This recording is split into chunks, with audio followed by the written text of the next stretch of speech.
হে hello everyone, সকলে কেমন আছো? আশা করি সকলেই ভালো আছো আর আমিও অনেক ভালো আছি। সেদিন গেছিলাম পুজো উপলক্ষে বরমশাইয়ের অফিসে। সেখানে বিশ্বকর্মা পুজো হয়, তো আমরা সকলেই গেছিলাম আর সকলেই সেখানে উপস্থিত ছিলাম। যেমন দিদি ভাই, দাদা ভাই, আমি, বরমশাই, প্রত্যেকটা কারিগর ছিল ওখানে যারা কাজ করেন, তো সকলেই ছিল। আমরা সকল মিলেই পুজোতে প্রচুর আনন্দ করেছি, মজা করেছি, ঠাকুরের পুজো করেছি, সব জোগাড় জানতি সবাই মিলেই সকলেই আমরা উপস্থিত ছিলাম আর পুরো জোগাড়টাই আমরাই করেছি খুব আনন্দের সাথে। খুব ভালো লাগছিল এখানে এসে বিশ্বকর্মা পুজোর দিন উপস্থিত ছিলাম।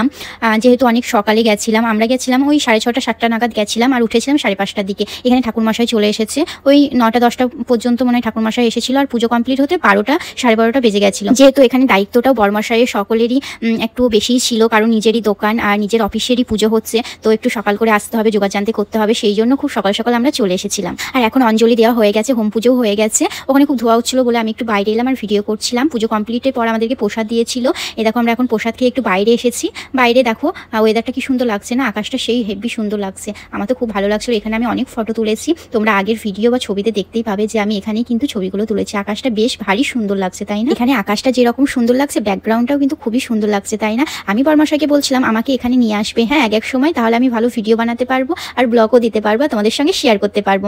তো মিচকি হেসে বললো হ্যাঁ হ্যাঁ, আমার কাজ নেই তো, আমি এই করি সারাদিন। বউকে একটু ক্যামেরা ধরে দেবে, একটু ব্লগ করে দেবে না, তো কাজ নেই, দরকার নেই, আমি নিজেই পারি ব্লগ বানাতে আর ভিডিও করতে।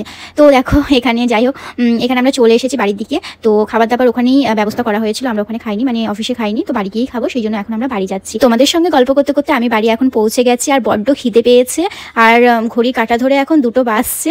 তো এখানে খাবার নিয়ে চলে এসেছি, গুজরাটি থালি এগুলো, এর মধ্যে রুটি, রাইস, ডাল, মিক্স সবজি, বাঁধাকপি আছে আর একটা এমনি ফুলকপি সবজি আছে, তার সঙ্গে মনে হয় এই দইয়ের মতন একটা কিছু আছে সামথিং, আর পাঁপড় আছে। আজকে লাঞ্চের মেনু এটাই ছিল। যেহেতু গুজরাটি খাবার আমার খুব একটা ভালো লাগে না আর দোকান থেকে আসতে দেরি হয়ে গেছিল আর প্রত্যেকটা কারিগর না খেয়েছিল, তো সবার জন্যই আয়োজন করেছিল, সেই জন্য আমাকেও খেতে হয়েছে। আমি ভেবেছিলাম বাড়ি এসে রান্না করব, বাট আমার বাইরের খাবার খুব একটা ভালো লাগে না বললেই চলে, গুজরাটি বিশেষ করে, তো কিছু করার নেই, খেতে হয়েছে বাধ্য হয়ে। এই যে আমরা বেরিয়ে পড়েছি সন্ধ্যের দিকে, রাতের আরতি হবে বিশ্বকর্মা পুজোর, তো আমরা এখানে যাচ্ছি অফিসের দিকে। এখন দেখো রাস্তায় বেরিয়ে কত জ্যাম, থেমে থেমে যেতে হচ্ছে। বাড়ি থেকে দোকানের ডিস্টেন্স ওই ধরুন 5 থেকে 6 মিনিট মতন, সেখানে আমাদের 10-15 মিনিট লেগে গেছিলো, তারও বেশি মনে হয়, সামথিং এরকমই হবে।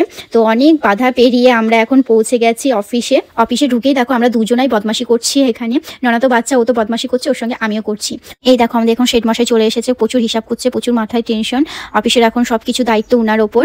ননা সকালে স্কুল ছিল, স্কুলে পরীক্ষা ছিল, সেই জন্য আসতে পারেনি আর আমাদের সঙ্গে রাতে এসেছিল, খুব ভালো লাগছিল। সকালের দিকে আসেনি, অনেক মিস করছিলাম। ঠাকুরের সন্ধ্যের আরতির জন্য ভোগ নিয়ে এসেছিলাম, লুচি আর আলু ভাজা, সেরকম কিছু করতে পারিনি। একটু ইচ্ছে ছিল পায়েস আর সুজি করবো, বাট টাইম হয়ে ওঠেনি, সময় ছিল না হাতে, খুব কম সময় ছিল, অনেকগুলো লুচি আর আলু ভাজা করতে হবে, তো সময় লেগে গেছিল, তাই আমি আর করতে পারিনি। ওই আলু ভাজা আর লুচি করেছিলাম, যেহেতু অনেকটা সকালে উঠেছিলাম, অভ্যেস নেই তো সেই জন্য, তো শরীরটা একটু খারাপ করছিল, ঘুমিয়ে গেছিলাম। তো সন্ধ্যের দিকে আমি লুচি আর আলু ভাজা করেছিলাম, বরমশাইও আমাকে অনেক হেল্প করেছে। এখন সন্ধ্যের আরতি হয়ে গেছে, তারপর আমি ভিডিওটা করেছি। আর রাতের খাবারের আয়োজন ছিল খিচুড়ি, যেহেতু নিরামিষই হবে, মাছ মাংস কিছু হবে না, তাই খিচুড়ি করেছিল। আর খিচুড়িটা সেই খেতে হয়েছিল, মানে অসাম বলতে গেলে, খুবই সুন্দর। আজকের ব্লগটা এখানেই শেষ করছি। ব্লগটা কেমন লাগলো অবশ্যই কমেন্ট বক্সে জানাবে আর ভালো লাগলে একটা লাইক করে দেবে। নেক্সট ভিডিওয়ে দেখাবে। সবাই ভালো থাকবে, সুস্থ থাকবে, টাটা, বাই বাই।